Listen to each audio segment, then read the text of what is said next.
Welcome everyone to another episode of Comic Book Hall Review. I'm your host Darryl Christopher, and I'm here coming at you from Ottawa, Ontario, Canada, bringing you the latest in comics, and I hope you enjoy. I noticed that my videos are getting a lot more views, so I'm glad to have you on board. So welcome everyone, and remember, this is for the nerdiest of the nerdy, so if you're not nerdy enough, you should be watching this. Alright, let's get down to business. So first off, we have issue 1 of Prometheus Fire and Stone. Kind of starts off like Diary of the Dead, but you know that trouble is going to ensue because of those pesky aliens. So a great series, another great title from Dark Horse, fabulous stuff. Next up we have the final issue of Original Sin, and this has made some major changes to the Marvel multiverse. A lot of stuff happens in this one, and it was a great series for the summer. It was like the summer blockbusters like you have in movies, except this is the comic book version, so wonderful stuff. Next up we have the Original Sin crossover of Guardians of the Galaxy. As you can see, they had to make a deal with Thanos to get out of where they were and back into reality. So check it out, great stuff. Now, every now and again, I like to have a guilty pleasure read, so I guess I have my inner brony here, but I picked up the My Little Pony Annual. It was fabulous stuff. It had some special shout outs to Powerpuff Girls and also to Batman. So very interesting. It's a nice distraction, something sweet and poppy for a special occasion. So I rather enjoyed this one. There we go. One of my favorites right now, The Nightbreed. The story keeps going. Great stuff. If you haven't seen the movie from the 90s, you should see the movie and you'll appreciate the comic book that much more. Alright. Here we have the issue that introduces the new Captain America. It's no secret. It's the Falcon, Sam Wilson. He is the one taking up the task, and right away the villains are out to get him. They think that he can't stand up and be Captain America. Now, Marvel's made some major changes to their reality, to their universe, the multiverse. So let's see how this goes. The original Captain America is now an old man and is making jokes about it, calling himself General Geriatrics. So interesting to see where this goes. It's like, will it last? Will the original Captain America come back and get his super soldier serum? We'll wait and see. Terminator Salvation, the final battle. This one is pretty good. It continues the story. We have 3 issues to go. I'm going to be sad when it's done. Great writing, great issue. Check it out. Here we have the latest Hulk.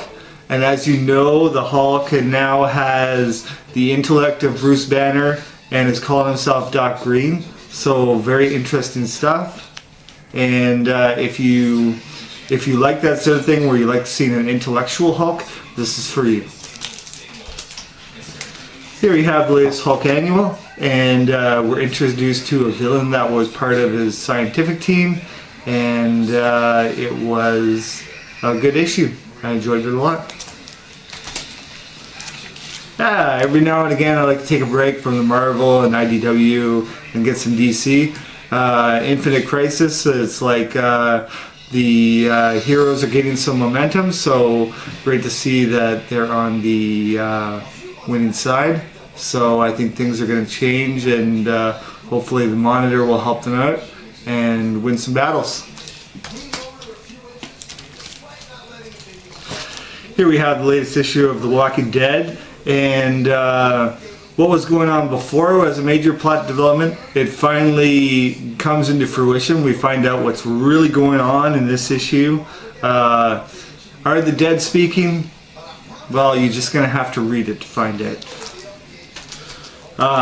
Another guilty pleasure read, but I love it. Adventure Time. This time we see Finn as he's growing old and he doesn't know what's going on and everything's weird. But what do you expect from Adventure Time? That's exactly what you expect from Adventure Time. So, very good stuff. Here we go, Silent Hill Downpour. We're finding out a little more about Pendleton and how everyone got into Silent Hill. There's a big penis scene, so that's interesting if you like to see big penises in comics. It's erect ones, so that might scare you. So if you want to check that out, go ahead.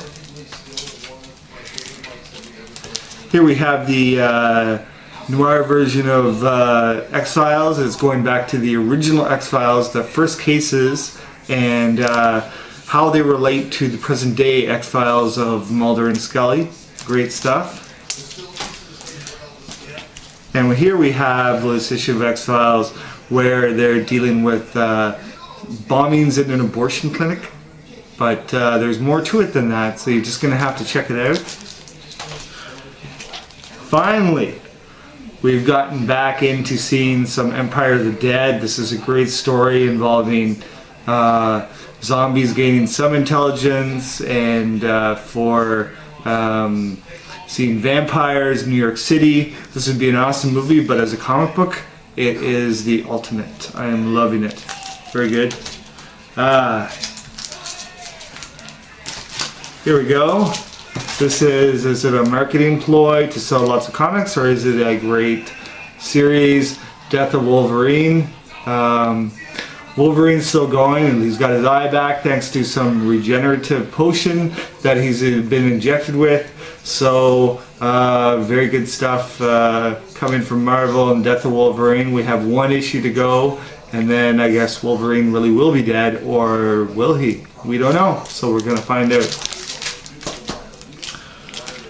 Right here we have Bucky Barnes, Winter Soldier #1. We find out from Original Sin that he is now the one dealing with all the issues that are threats to Earth that no one else can deal with but him, just like Nick Fury used to. And now this series has began.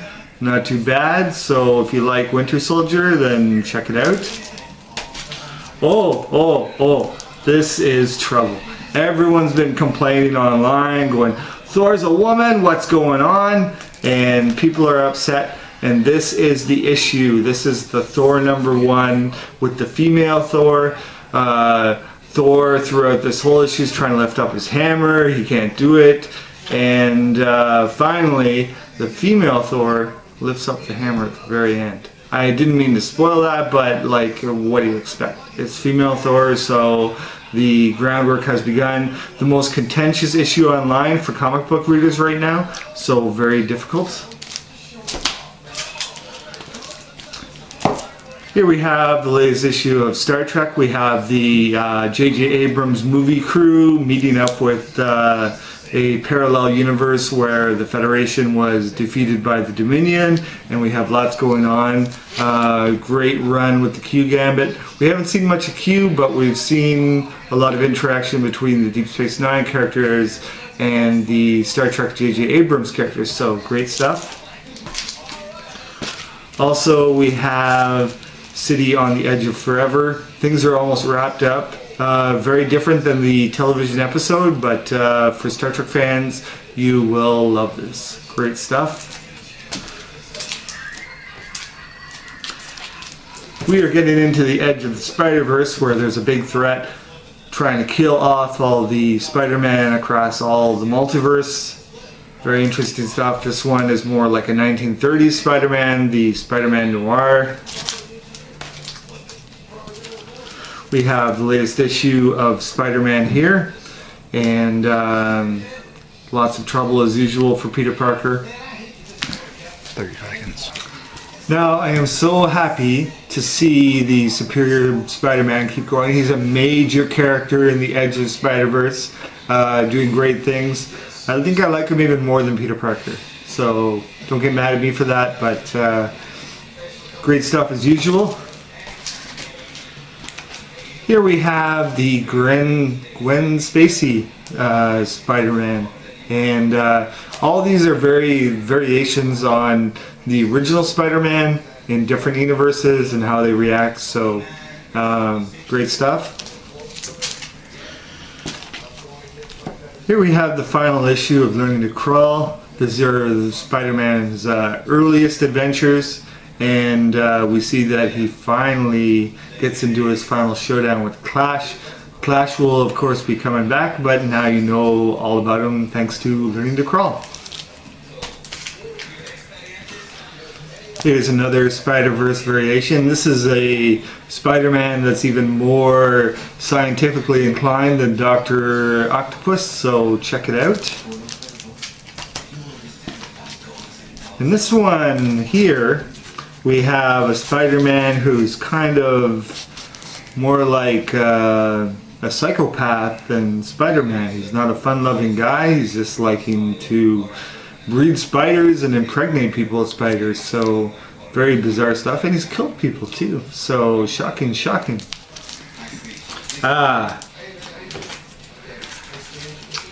This is what I've been waiting for a long time. We have the Dark Tower Drawing of the Three from Stephen King, issues 2 and 3.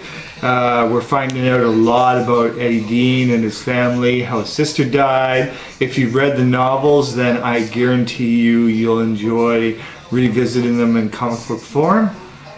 Great stuff. Latest issue of All New X-Men.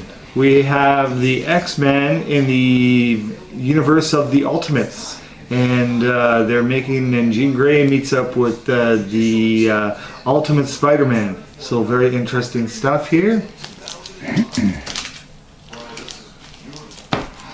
Next up we have the Uncanny X-Men, I believe it is. And here we have the team finding out about Charles Xavier's will, and there's like this ultimate mutant that is causing all sorts of trouble. He could wipe out reality, he's that dangerous, so we have this issue going on.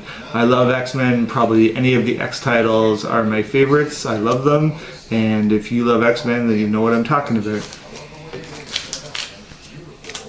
Here we have Wolverine the X-Men. Quentin Quire, the quintessential troublemaker from the X-Men school, is here, and Wolverine meets up with him. He tries to make peace, but things go awry, and everyone knows now that Wolverine is going to be dead soon, so he is perhaps dealing with his own mortality by trying to fix the things that he couldn't fix before. So very interesting stuff. Here we have the latest issues of Magneto. This is wonderful stuff, probably one of my favorite mutants out there. I don't really consider him a villain, I just consider him someone that has to take action and do what has to be done. The action itself has moved to Genosha. We have Magneto finally on the cusp of getting his powers back. Will he have his powers back completely? Well, he's taken the mutant growth hormone. He's in a big showdown with the Red Skull, and you know those two have how it passed, because if you look back to Captain America, he once put the Red Skull in a bomb shelter, and he basically tried to kill him by starving him to death in a bomb shelter that he enclosed. So that was a while back. So these two have a history, and great stuff as always. Here we have the issue that wraps up the Magneto and Red Skull storyline. Everyone's in Genosha, and at the end everything is set up for the Avengers X-Men Axis. So check it out if you want to know where everything went at the end of the latest issue of Magneto and the battle between Magneto and the Red Skull. Finally, we have the regular X-Men, and things here are heating up. If you like your X-Men in space, dealing with the Shi'ar and double crossings and all that stuff, then you will love the latest issue of X-Men. Great stuff, check it out. There we are. And finally, this is the latest trade paperback I finished. It is the Avengers and their saga with the Serpent Crowd. Very good stuff. If you like Silver Age comics, if you like parallel universes, this is a story for you. And with that, I wrap up, and I hope everyone has a good time, and I hope you enjoyed this video, and I'll see you next time for Comic Book Haul Review. This is Darryl Christopher signing off. Take care.